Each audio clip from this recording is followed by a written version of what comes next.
bisa di atas perahu dan seterusnya. Nah, itu kita bisa berdialog.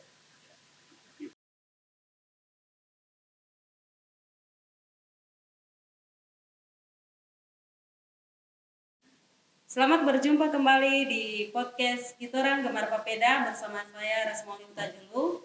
Kali ini kita kedatangan tamu dari Bimas Katolik Kanwil Kementerian Agama yang akan membahas tentang salah satu dari 7 program prioritas Kementerian Agama, yaitu penguatan moderasi beragama. Podcast kali ini akan dipandu oleh host kita, Margaret Sabarovek, yang merupakan pegawai dari Bimas Katolik, dan narasumber kita langsung dipandu oleh Bapak Pembimbing Masyarakat Katolik Kanwil Kementerian Agama Provinsi Papua Barat, yaitu Bapak Hugo Rizal Wisnugroho atau biasa kita sapa dengan Bapak Hugo. Untuk waktu dan kesempatan kita undang host dan narasumber kita. Assalamualaikum warahmatullahi wabarakatuh. Shalom. Om Swastiastu, Namo Buddhaya, salam kebajikan, dan salam sehat untuk kita semua. Selamat datang di podcast Kitorang Gemar Papeda. Pada episode kali ini, kita akan membahas 7 program prioritas dari Kementerian Agama. Salah satunya yaitu tentang penguatan moderasi beragama. Nah, pada kesempatan ini telah hadir bersama-sama dengan kita Bapak Hugo Rizal Wisnugroho, yang biasa kita sapa Bapak Hugo, yang juga merupakan pembimbing masyarakat Katolik Kanwil Kementerian Agama Provinsi Papua Barat. Halo Bapak. Halo, Mama Margaret. Ya. Apa kabar Bapak? Ya, kabar baik dan tentunya sehat ya. Puji Tuhan Bapak. Terima kasih. Ya Bapak, kita akan membahas salah satu dari 7 program prioritas Kementerian Agama, yaitu penguatan moderasi beragama. Nah, menurut Bapak, untuk moderasi beragama sendiri, apa yang Bapak bisa definisikan dari moderasi beragama? Ya, baik. Ya, baik. Nona Margaret. Jadi saya mau berbicara soal moderasi sendiri. Moderasi itu adalah bahasa Latin yang kalau mau diterjemahkan ke dalam bahasa Indonesia itu menjadi apa yang disebut dengan keseimbangan. Nah, keseimbangan ini sebenarnya ya, sudah ada itu sejak lama. Nah, hanya dalam prakteknya seringkali karena ada faktor-faktor tertentu yang membuat sesuatu itu menjadi tidak seimbang. Ya. Faktor lingkungan, faktor budaya, faktor pendidikan, faktor-faktor lainnya. Nah, itu yang membuat sehingga sesuatu itu menjadi tidak seimbang. Nah, kalau kita berbicara dalam skop ya, moderasi beragama, maka mau diterjemahkan secara sederhana itu adalah keseimbangan dalam beragama. Jadi tidak berlebih-lebihan, Bapak? Tidak berlebih-lebihan. Jadi mau dikatakan itu keseimbangan dalam beragama. Berarti secara spesifik untuk kepada penguatan moderasi beragama sendiri seperti bagaimana, Bapak? Nah, kalau sesuatu itu sudah seimbang atau dalam konteks Kementerian Agama itu moderasi beragama itu, maka dalam moderasi beragama itu perlu juga ada penguatan supaya moderasi itu menjadi keseimbangan yang tetap kuat. Jadi keseimbangan yang tetap kuat. Ya. Penguatan dalam moderasi beragama itu sangat penting.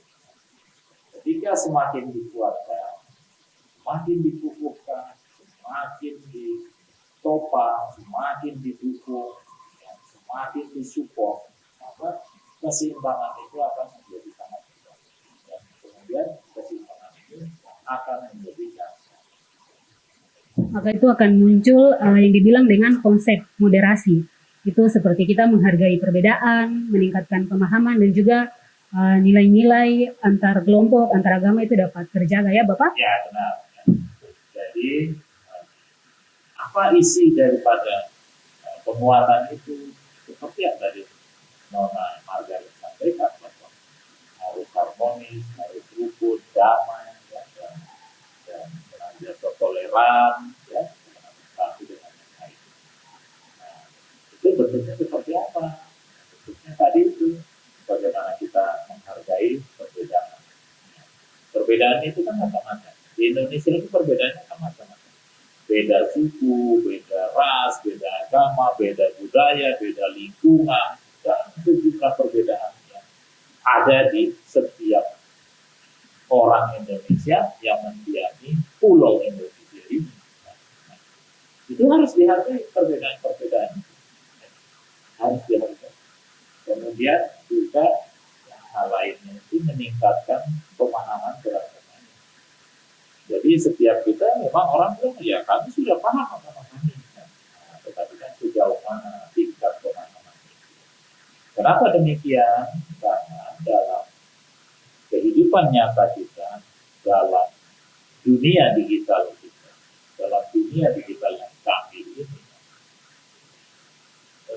ada sedikit pergeseran-pergeseran ya, yang terjadi dalam bagaimana orang memahami agama. Tetapi kita tidak akan itu ya, kita lebih supaya orang itu ya, tidak bergeser konsep itu. Hal lain itu juga bagaimana kita mempraktikkan nilai-nilai dari agama. Karena semua agama itu ya, di Indonesia itu, ya, bahkan di dunia ini, itu selalu mengajarkan sesuatu yang baik. Mengajarkan sesuatu yang baik. Oleh karenanya, nilai-nilai baik ya, dari setiap agama yang ada di Indonesia inilah yang harus kita praktekkan dalam hidup kita. Nilai-nilai baik seperti apa yang dimaksud? Ya, kita bertemu dengan orang lain, kita bertegur sapa, kita senyum, ya. Nah, itu adalah nilai-nilai baik dari sebuah agama atau dari agama. Baik, betul. Dan sisi lainnya itu ya kita menciptakan dialog di antara kelompok agama ya. Kemudian tetap tenang, tidak terprovokasi, ya. Itu kira-kira poin-poin memperkuat ya, relasi beragama. Dialog itu sangat perlu. Ya, artinya apa? Artinya bahwa kita tidak boleh juga hidup dalam kebelengguan kita sendiri. Atau dengan kata lain, kita hidup dalam lingkup keamanan kita sendiri. Kita harus berani keluar, kita harus berani bertemu dengan yang lainnya untuk kita membangun dialog. Dan dialog itu dibangun bisa di mana-mana. Bisa di warung makan, bisa di warung kopi, bisa di lingkungan RT, bisa di pos kamling, bisa di pos roda, ya. Bisa di sawah, bisa di lapangan bola, bisa di kebun, bisa di hutan, bisa di pantai, bisa di laut, bisa di atas perahu dan seterusnya. Nah, itu kita bisa berdialog, kita bisa. Kalau kita di sini biasa bilang dialog itu, kita orang bisa cerita-cerita, kita bisa bicara-bicara. Betul, Bapak. Ya, begitu. Iya. Bapak, di sini kan Bapak sebagai pembimas Katolik ya di Kanwil Kementerian Agama Provinsi Papua Barat.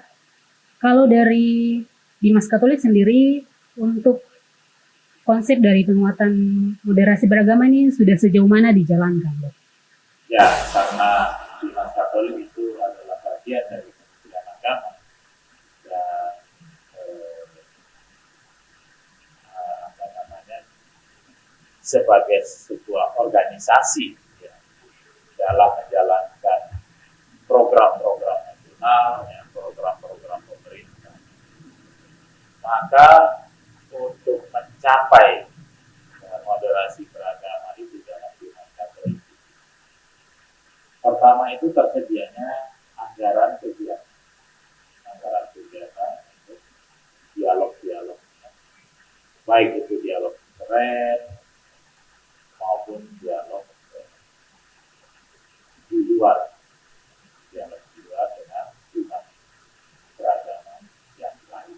Ya Bapak, dialog intern ini seperti apa ya Bapak? Dialog intern ini sebenarnya lebih dalam lingkup Katolik sendiri. Oh, di Katolik Di sendiri ya. Katolik sendiri ya. Jadi di situ kenapa harus ada dialog intern? Jadi kita tahu ya, apa sebenarnya yang terjadi di dalam umat kita sendiri. Kemudian bagaimana, jadi kita bisa menilai bagaimana pemahaman umat kita. Ya, misalnya di tingkat stasi, di tingkat lingkungan, di tingkat paroki, itu pemahaman umat kita lebih tepatnya penerapan moderasinya seperti apa, kita tahu.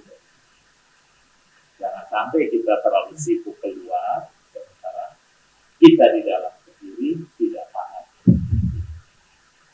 Oleh karenanya lewat anggaran yang disiapkan oleh Direktorat Binasa kita mengadakan kegiatan dalam dialog. Baik. Selain dialog, ada lagi program yang dilakukan oleh Bimas Katolik untuk penguatan moderasi beragama ini Bapak? Ada, yaitu salah satunya dalam kegiatan-kegiatan kita ya, baik itu kegiatan pendidikan dan kegiatan lain. Kita senantiasa mengedukasi, kita senantiasa memberikan informasi tentang pentingnya moderasi. Selain juga ada isu-isu nasional lainnya, seperti yang sekarang sedang ramai viral itu masalah stunting. Jadi, ketika ada sebuah kegiatan, ada sebuah dialog, ada sebuah seminar atau pertemuan yang merupakan bagian dari kegiatan politik, kita juga menyertakan penyampaian informasi atau edukasi apa juga diberikan. Jadi muatannya itu sebenarnya banyak, tapi tujuannya itu Untuk moderasi. untuk moderasi. Ketika stunting itu bisa menjadi baik, maka moderasi itu akan menjadi baik. Keseimbangan itu akan menjadi baik. Ketika orang itu kenyang, maka keseimbangan itu akan baik. Ketika orang itu sudah aman, sudah sejahtera, sudah makmur, maka keseimbangan atau moderasi itu akan menjadi lebih baik. Baik Bapak. Kita bicara secara luas lagi untuk Papua Barat. Papua Barat sendiri dari tahun ke tahun itu selalu masuk dalam 5 besar Ya. provinsi dengan moderasi yang paling tinggi ya. Ya. Sejauh ini Bapak melihat moderasi di Papua Barat sendiri seperti apa perkembangan? Ya, kalau kita bicara soal Papua, kehidupan beragama di Papua ini sebenarnya bisa menjadi satu contoh yang baik. Kenapa demikian? Karena sejak zaman dahulu kala hidup toleran dalam hal beragama di Papua secara Papua Barat ini itu sudah ada sejak zaman dulu. Salah satunya itu yang kemudian diangkat menjadi sebuah slogan atau semboyan itu satu tubuh tiga satu. Dan di beberapa kampung ya sampai dengan hari ini itu banyak ya keluarga-keluarga itu di dalam satu mata rumah, di dalam satu klan, ya, di dalam satu keret, di dalam satu marga itu memiliki ya, beberapa agama di dalam kelompok-kelompok suku itu, ya, di dalam kelompok-kelompok keret atau marga itu, dan mempunyai ikatan darah, ya, ikatan daging yang sangat dekat sekali, sehingga itulah yang menjadi dasar, menjadi kekuatan ya, bahwa moderasi beragama itu jauh lebih baik di Papua menurut saya. Secara khusus juga karena kita di Papua Barat, jadi saya berbicara soal Papua Barat. Nah, kalaupun ada, ya, itu sifatnya kasuistik. Dan gesekan-gesekan itu tidak sampai menimbulkan kerugian yang besar. Dan hampir sangat jarang ada persoalan kaitannya dengan persoalan agama di Papua. Justru yang terjadi ketika ada persoalan di Papua itu sebenarnya bukan persoalan agama, ya, bukan persoalan agama, tetapi lebih kepada persoalan-persoalan lainnya, di antara yang memang kita tidak bisa pungkiri, yaitu persoalan kesenjangan. Seperti itu. Dan bicara kesenjangan itu memang hampir di seluruh dunia itu pasti ada. Seperti itu. Berarti sejauh ini Papua Barat masih tergolong dalam provinsi yang aman ya Bapak, damai? Ya. Kalau saya alami, saya rasakan dari saya bayi itu sampai dengan hari ini, Papua Barat adalah rumah terbaik ya, untuk kita huni di bumi ini. Jadi jauh lebih aman, jauh lebih nyaman, jauh lebih baik. Seperti itu. Ya, baik Bapak. Berbicara mengenai penguatan moderasi, kita sekarang kan lebih banyak ada kaum milenial dan juga ada generasi Z. Itu kira-kira apa yang harus kita sebagai generasi muda lakukan agar kita juga bisa berperan dalam meningkatkan moderasi beragama di Papua Barat? Ya, karena generasi milenial atau generasi Z ini itu adalah generasi di mana mereka lahir dalam kemajuan teknologi. Benar. Lahir dalam kemajuan teknologi itu kemudian menjadikan orang yang tidak siap mengalami apa yang disebut dengan shock culture, kaget kebudayaan. Ada suatu budaya teknologi canggih, ketika orang tidak siap, dampaknya juga akan tidak bagus. Seperti itu. Oleh karenanya, bagaimana kita mendekati generasi-generasi ini dalam kaitannya dengan moderasi beragama?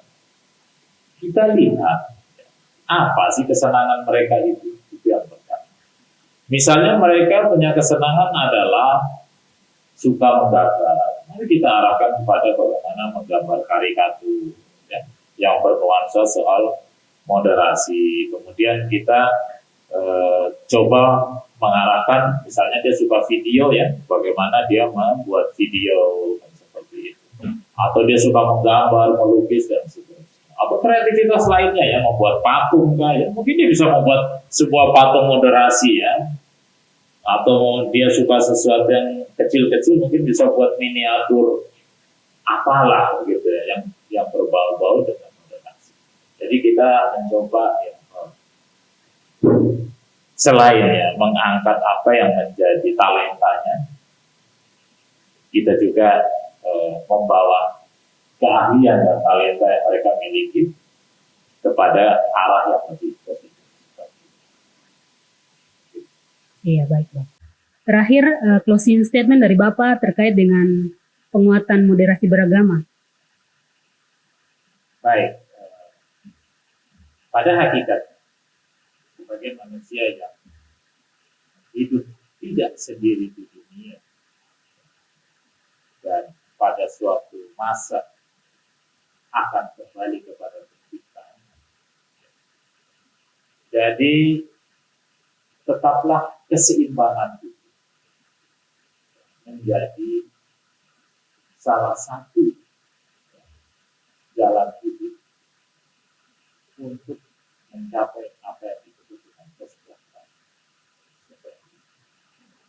Oleh karenanya, segala sesuatu yang berbau ekstrim kiri atau ekstrim kanan atau apa saja namanya itu sebaiknya ditinggalkan atau bahkan tidak usah dijadikan sesuatu yang menjadikan kesimpangan itu terjadi. Kenapa? Karena toh